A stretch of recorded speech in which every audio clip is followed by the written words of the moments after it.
America అధ్యక్షుడు Donald Trump కీలక నిర్ణయాలు తీసుకుంటున్నారు. రెండో టర్మ్ లో ఆయన ప్రతి డెసిషన్ సంచలనమనే చెప్పాలి. అయితే తాజాగా Donald Trump one big beautiful bill ను సెనెట్ లోకి తీసుకొచ్చారు. ఇది అతి కష్టం మీద ఆమోదం పొందింది.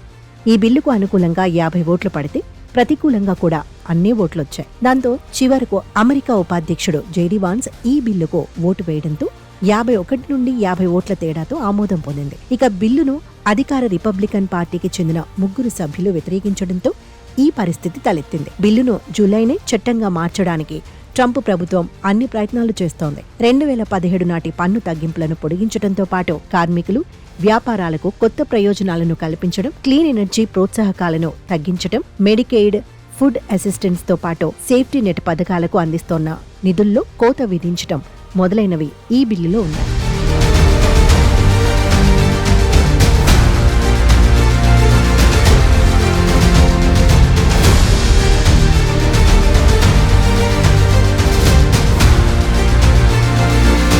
సైనిక వ్యయాన్ని $150 బిలియన్ పెంచే అంశం కూడా ఈ బ్యూటిఫుల్ బిల్లులో ఉంది. అలాగే అక్రమ వలసదారులను వెనక్కి పంపే కార్యక్రమానికి ఈ బిల్లు అవకాశం కల్పిస్తుంది. ట్రంప్ మొదటి టర్మ్ నాటి పన్ను తగ్గింపులను ఈ బిల్లు పొడిగిస్తుంది. మెడికెయిడ్ ఆరోగ్య బీమా కార్యక్రమంపై 10 ఏళ్ల కాలంలో సుమారు $1 ట్రిలియన్ మేర కోతలను ఈ బిల్లులో ప్రతిపాదించారు. ఇప్పటి వరకు అమెరికా సర్కార్ పర్యావరణ సహితమైన ఎలక్ట్రిక్ వాహనాలు, గ్రీన్ ఎనర్జీకి రాయితీలు ఇస్తోంది. $7,500 విలువైన ఈవీ ట్యాక్స్ క్రెడిట్ ను సెప్టెంబర్ 30 నాటికి ముగించేలా ఈ బిల్లులో ప్రతిపాదనలు ఉన్నాయి. అయితే ఈ అంశం టెస్లా అధినేత ఎలాన్ మస్క్ కు ఆగ్రహం తెప్పిస్తోంది. ఈ బిల్లును ఆమోదిస్తే కొత్త రాజకీయ పార్టీ పెడతానని మస్క్ హెచ్చరించారు. మరోవైపు సరిహద్దుల్లో మౌలిక సదుపాయాల కల్పన, అక్రమ వలసదారులను తిరిగి పంపించడం కోసం $92 బిలియన్ కేటాయించాలని వన్ బిగ్ బ్యూటిఫుల్ బిల్లు ప్రతిపాదించారు. అలాగే విదేశాలకు పంపించే నగదుపై 1% రెమిటెన్స్ ట్యాక్స్ విధించాలని ప్రతిపాదించారు. ఇంతకుముందు ఈ రెమిటెన్స్ ట్యాక్స్ ను